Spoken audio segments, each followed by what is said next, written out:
Fight fans worldwide, this is Upper Echelon Sports Bar, where we maintain boxing at its finest form. It's facts over feelings here.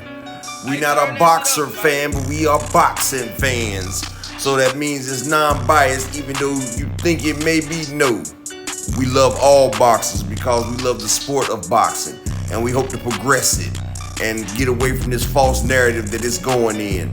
So y'all sit back, relax, and enjoy the ride because Upper Echelon's in the building, and we gonna keep it ready. Right now, we sit at the eve of the biggest fight in 40 years. And yes, the fight is being difficult to be made. But who would have thought? Well, history has been known to repeat itself right now. And see, as for Earl Spence, this is considered a legacy fight. And Terrence Crawford knows that this is a legacy fight. Even though it's a legacy fight for him, it's even more so for Earl the Truth Spence. So Terrence Crawford is doing like most people done in the past and decided to milk this fight for all that it's worth. Since he feels like Earl really needs this fight.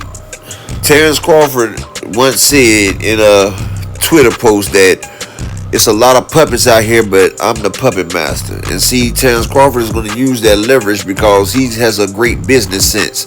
It's about supply and demand. And the supply is very scarce, and Crawford has the demand. He has the WBO belt, which will give Spence the last piece to the puzzle, which will make Spence the first four-belt welterweight undisputed champion. A legacy fight. So Terrence Crawford, he puts that all on the line versus Spence. He's giving up his 39-0 record, and he's giving up his undefeated record, his O, and the legacy. And Spence's superstardom is all in Crawford's hand. So Crawford is going to cash out because he's at the verge of retiring anyway. So Spence is going to have to pay the boss to be the cost. I got that wrong. He's going to have to pay the cost to be the boss. And Crawford's going to make sure of that.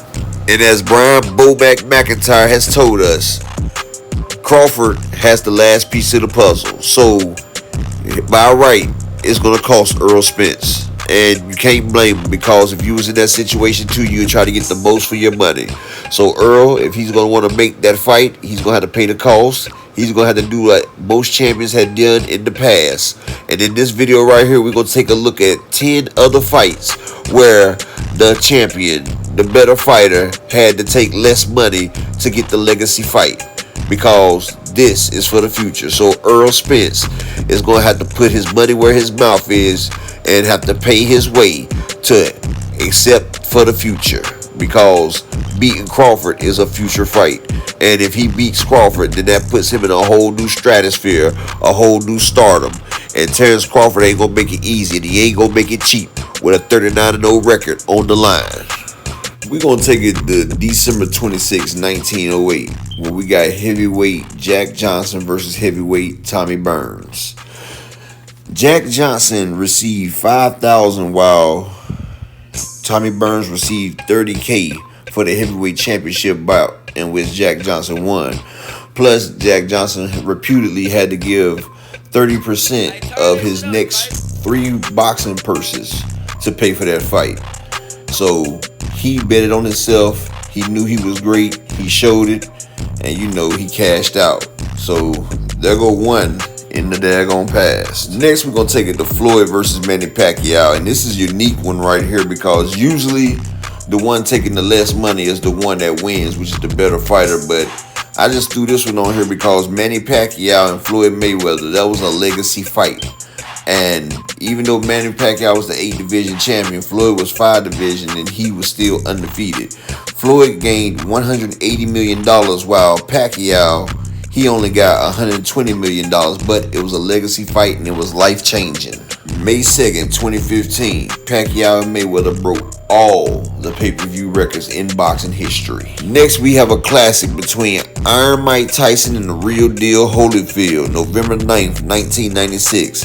A fight that should have happened much sooner, but both fighters had taken losses before the fight happened, so it lost a little bit of steam, but it still was a classic.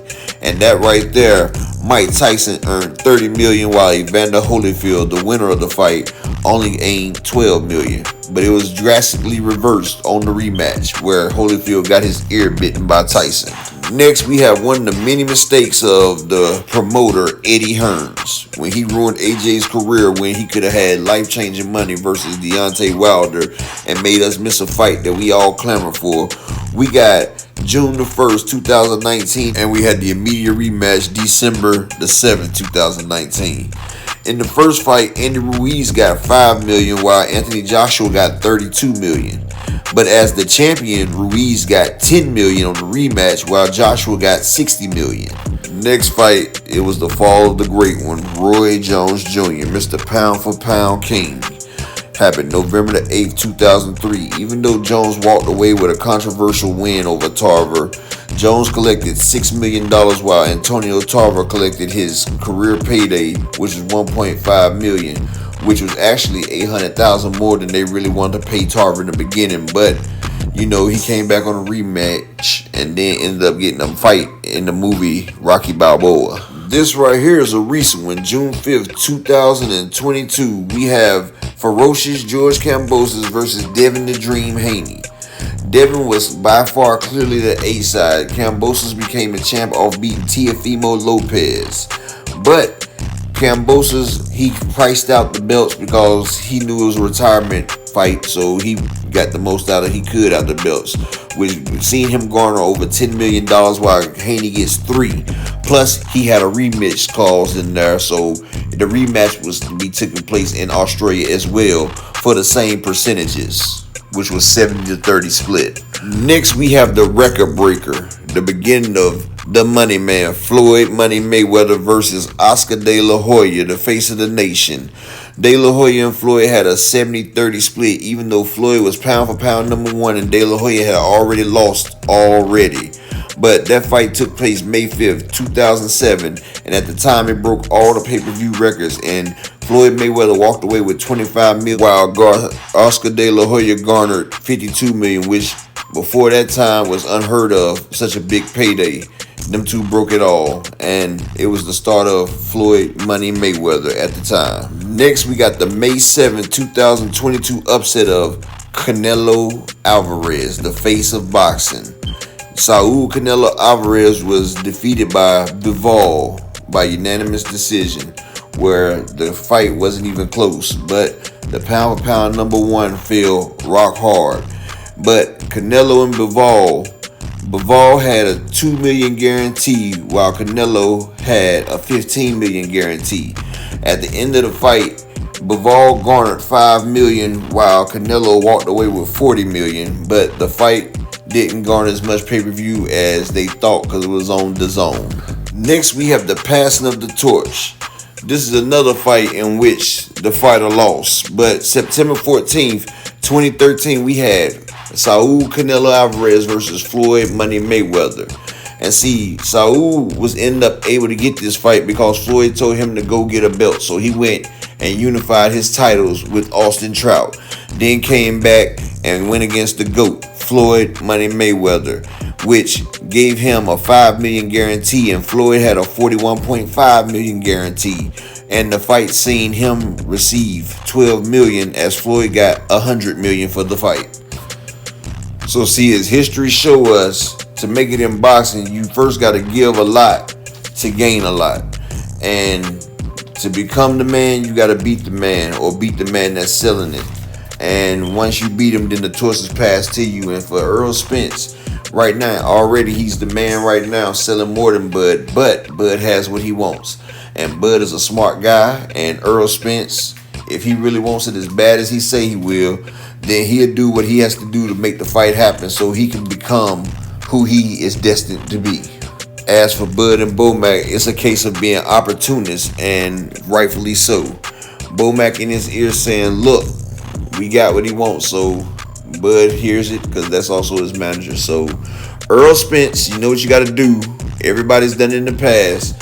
Hey, just buck up, because just realize after you do this, it's no limit on what your fights will garner in the future. And this will help launch you to a household name, not just in the United States, but worldwide. You already have a holiday named after you. Now we can push you to a global icon. So do what you gotta do and let's see this fight take place. I'm out.